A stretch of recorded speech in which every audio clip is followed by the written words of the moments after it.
গোপী, তুমি অন্তঃসত্ত্বা হয়ে এসেছো, আমি আশীর্বাদ করলাম তোমার গর্ভের সন্তান যেন সুখী হয়ে যায়।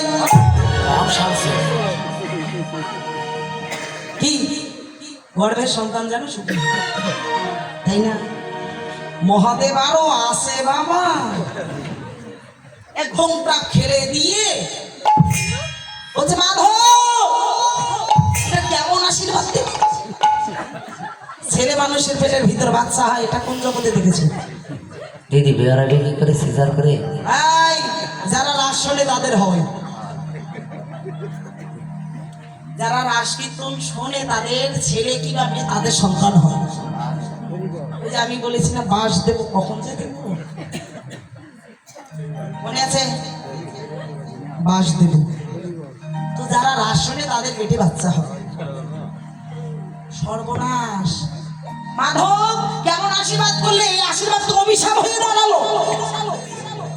বলো না, অভিশাপ যখন নিয়েছো তাহলে মুক্তির মতো বলতে হবে।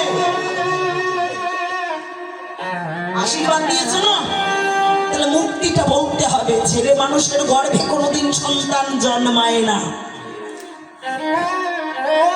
ভগবান বলছে ভোলা না, একটা উপায় আছে। কি? আগামীকাল সকালবেলা তুমি যাকে দেখবে তাকে আলিঙ্গন করবে, এই গর্ভের সন্তান তার কাছে দেবে। এখন মহাদেব ঘুম থেকে উঠে ভাবছে আমি কাকে আলিঙ্গন করব, চোখ খুলে দেখে ব্রহ্মা। এখন ব্রহ্মাকে গিয়ে জড়িয়ে ধরেছে। এই সাবধান, আপন জনে কিন্তু বাস দেয়। জানেন, যারা খুব ঘনিষ্ঠ বন্ধু এরা কিন্তু জাল টাকা দেয়, বউ নিয়ে যায়, কত কিছু হয়। তো এই যে ব্রহ্মার মহেশ্বর আপন জন না, আর কাউকে পেল না, এখন ব্রহ্মাকে জড়িয়ে ধরে সন্তান তো তার কাছে গেছে।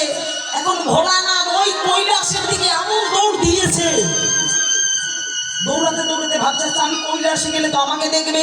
তখন চুপ করে গিয়ে চুপড়ে মেরে একটা শ্মশানে বসে। ব্রহ্মা সৃষ্টিকর্তা, ব্রহ্মা তার মানে তিনি সৃষ্টির দেবতা, তাই না? মতান্তরে আমাদের সবার পিতা কিন্তু ব্রহ্মা, আমরা ব্রহ্মার সন্তান। ব্রহ্মার সন্তান না? তো ব্রহ্মা সৃষ্টি করলো কাকে? দেবশ্রী নারদকে। আচ্ছা, নারদ জন্ম হয়ে জিজ্ঞেস করছে বাবা আমার মা কোথায়? আমার মা কই? আচ্ছা জিজ্ঞেস করে না ছেলে মেয়ে? মা থাকলে বাবার কথা জিজ্ঞেস করে, বাবা থাকলে মায়ের কথা জিজ্ঞেস করছে, বাবা আমার মা কোথায়?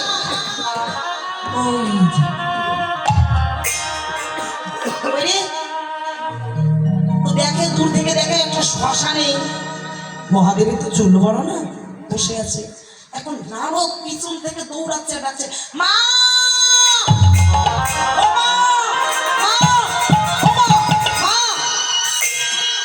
ভোলানাথ ভাবলো কামটা সেরে দিছি, যে লজ্জার জন্য চুপটি করে বসে আছি ওই লজ্জাটা আবার এসে যাই। কেরে তুই? আমি নারদ। তুই মা বলছিস কাকে? কেন তোমাকে কে বলেছে? আমার বাবা ব্রহ্মা। আর বলিস না, আর বলিস না, এই কথা পাঁচকাল করিস না, আস্তে। বলছে আমাকে বললো তুমি আমার মা, তা মা বলবো না? বলবি কিন্তু আস্তে। চুপ। আই মা শব্দটা ডাবল করতো মামা। আই কি হারে? হ্যাঁ দেখা তো কি বলে, দেখেন না কি বলছে, কি বলে? মামা। কি বলে রে? মামা। মা মা মা।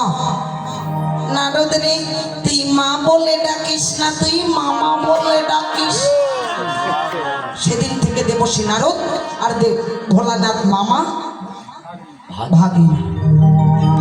ভোলানাথ বলছে কৃষ্ণ তোমার ধৈর্য এতটুকু কুলালো না, একটা ছেলে মানুষকে রাসলীলা দেখাতে পারলে না। আমি যদি মহাদেব হয়ে থাকি, আমি প্রতিজ্ঞা করছি যে একটা পুরুষকে দেখাতে পারলে না আমি নরলোককে তোমার লীলাটা দেখাইয়ে দিব। তথাস্তু বাসনা পূর্ণ হবে এ যুগে নাই কলি যুগে। বাসনা আমি পূর্ণ করব কখন?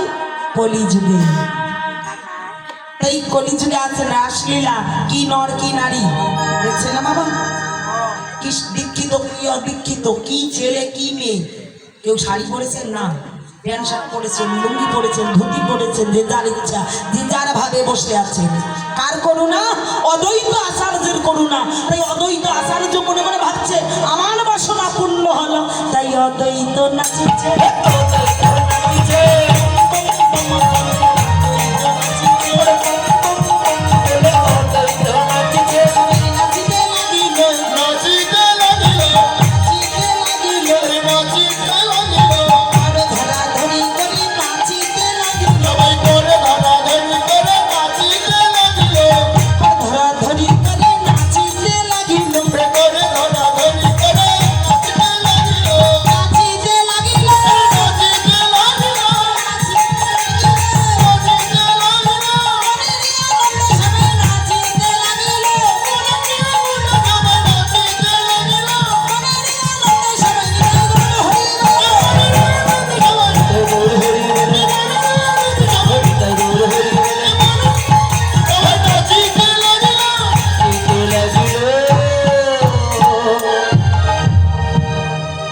মনের আনন্দে যখন সবাই নৃত্য করছে, বাসুদেব ঘোষবাহী মনের হইছে রাস রস বনাচারে হরিল কাশী।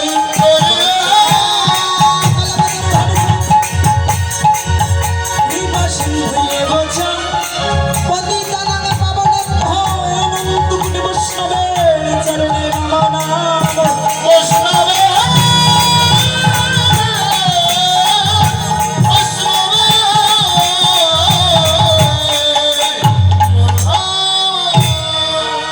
বৈষ্ণবের চরণে প্রণিপাত নিবেদন করে গৌর ভাব বিশ্রামী বৃন্দাবন লীলা স্মরণ করব সবাই মিলে।